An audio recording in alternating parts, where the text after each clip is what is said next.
You are dead. What happens now? It's a question older than civilization itself, a whisper in the wind of every culture, a mystery etched into ancient stone, painted in sacred caves, and carried on the breath of countless generations. Across deserts and jungles, ice and fire, languages and lost cities, one question endures: where do we go when the final breath leaves our lungs? Today, we embark on a journey through the mystical landscapes of the afterlife. Not just one version of it, but some, from reincarnation in the East to eternal judgment in the West, from the lush fields of paradise to the chilling void of nothingness. We will wander through humanity's dreams, fears, and hopes beyond the veil. You might never look at death the same way again.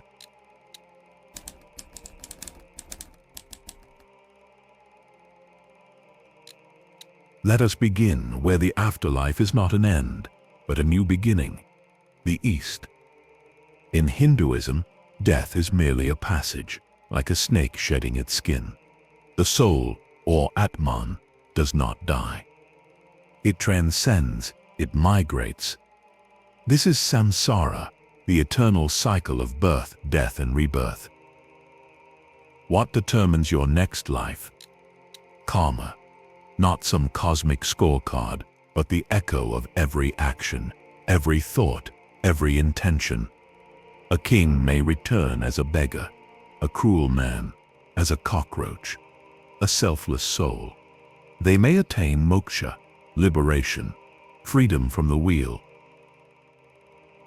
Buddhism echoes this cycle, but removes the self from the equation. There is no eternal soul, only aggregates of consciousness and experience. Life is suffering, says the Buddha, and escape from samsara is through enlightenment, nirvana, a state beyond description, beyond duality, neither existence nor non-existence. In Jainism, the soul is eternal, but weighed down by karma like dust clinging to a gem. Only through extreme asceticism can the soul be cleansed and rise to siddha-sila, the realm of liberated souls. Tibetan Buddhism paints another afterlife. The Bardo Thodo, or Tibetan Book of the Dead, describes the bardo, an intermediate state where the consciousness wanders, facing terrifying illusions or beautiful visions, all born from its own mind. With guidance and awareness, one can escape rebirth. The East does not fear death. It studies it, accepts it, transcends it.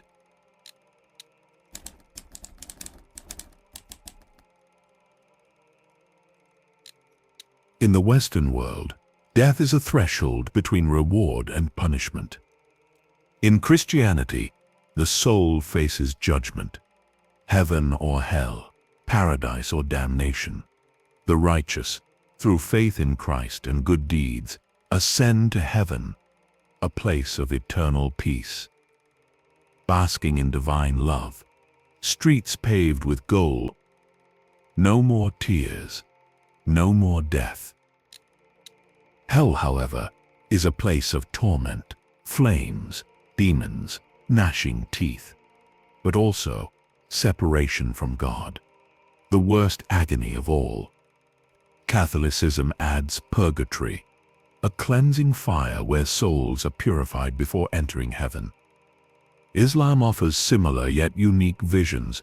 After death, a soul enters barzakh, a waiting place until Judgment Day. The righteous are comforted, the wicked suffer. Then comes the Qiyamah, the day of resurrection. Every deed weighed, every intention exposed.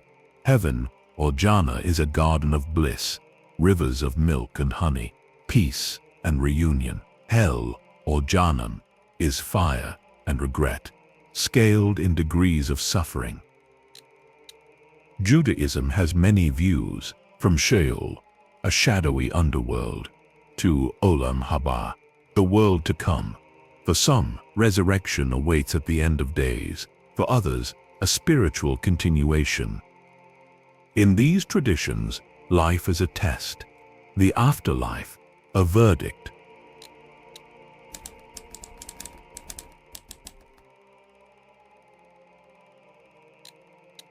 To many African cultures, the line between life and death is not a wall but a thin veil.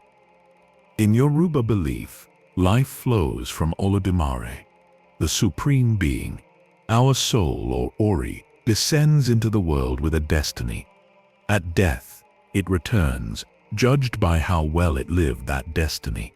The dead become ancestors, not gone but present, guiding, watching. In the Dagara people of Burkina Faso, the dead inhabit the spiritual realm. They are consulted, fed, and honored. Death is transformation, not departure. In Egypt, the ancient pharaohs believed the soul split into many parts, Ka, Be, Ak. Judgment before Osiris awaited them. The heart weighed against the feather of might. Too heavy, devoured by the crocodile-headed Emmet. Just enter the eternal field of reeds, their paradise. In African spirituality, death is not the end, it's a change of address.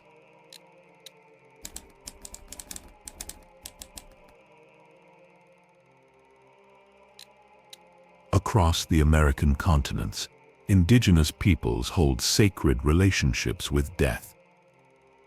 The Aztecs believed in multiple realms of the afterlife.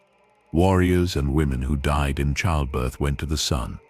Others traveled the dangerous path to Mictlan, the land of the dead, aided by a spirit dog. It was not punishment, it was journey. The Lakota speak of the spirit path, a road the soul walks after death, a journey to the stars. Those who lived honorably find peace, others wander.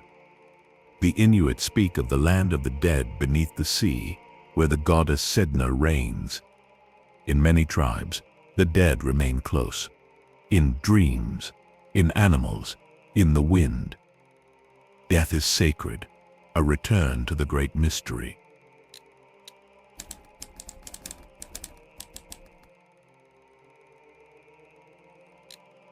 In Taoism, death is a return, a falling leaf to the root. Life and death are two sides of the Tao, or the way. There is no fear. The sage does not cling to life, nor resist death. Harmony is eternal. In Shinto, death is impure, but not evil. Spirits, or kami, inhabit all things. The dead become ancestral spirits, honored in rituals and shrines. They watch over the living, ensuring balance. And Zen, well, Zen says, don't ask, what is death? Who dies? These are illusions. Let go. Just be. In some Japanese beliefs, the afterlife is Yomi, a shadowy land, not hell but a place of return. Others speak of the Pure Land, a Buddhist heaven of enlightenment. Here, the afterlife is not a reward or a fear. It is a rhythm, a season.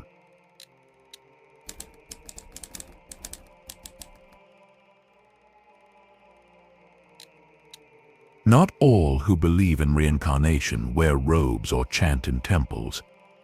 Surveys show a growing number in the West now believe in rebirth. Not from doctrine, but from stories.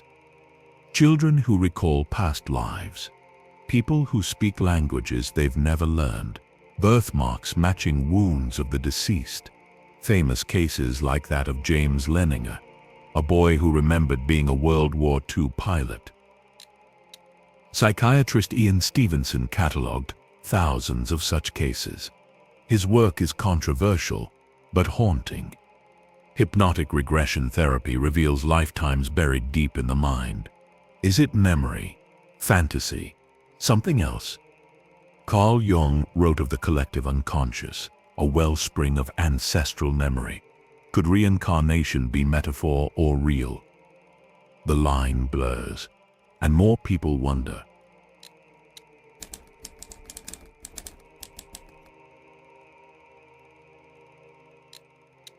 But not all see light beyond death. To some, death is final, the end of consciousness, the cessation of thought, like sleep without dreams. Atheists may find meaning in life, not what comes after. Humanists speak of legacy, how we touch others, what we leave behind. Philosopher Epicurus said, "Why fear death? Where death is, you are not. Where you are, death is not." To the existentialist, death gives life urgency, beauty, value. To the materialist, we are stardust and return to it, and that is enough. For some, the afterlife is not in heaven or reincarnation, but in the lives we impact, the stories we tell.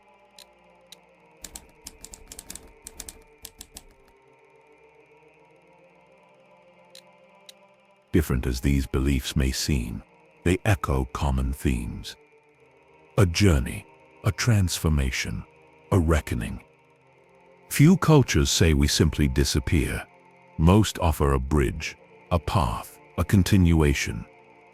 The names may change: Nirvana, Jhana, heaven, the Great Spirit, nothingness, but the desire is the same, that we matter, that our lives have meaning, that death is not defeat, but mystery. Even now, science peers into near-death experiences, tunnels of light, life reviews, euphoria. Are these chemicals or glimpses?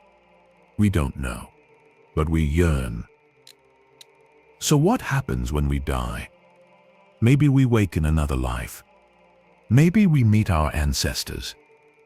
Maybe we become light. Or maybe we simply rest. Whatever truth awaits, death unites us. Across time, across continents, across beliefs. It is the great equalizer, and perhaps the great revealer. Until then, we walk the path. We live, we love, we wonder. And we listen to the stories whispered beyond the veil.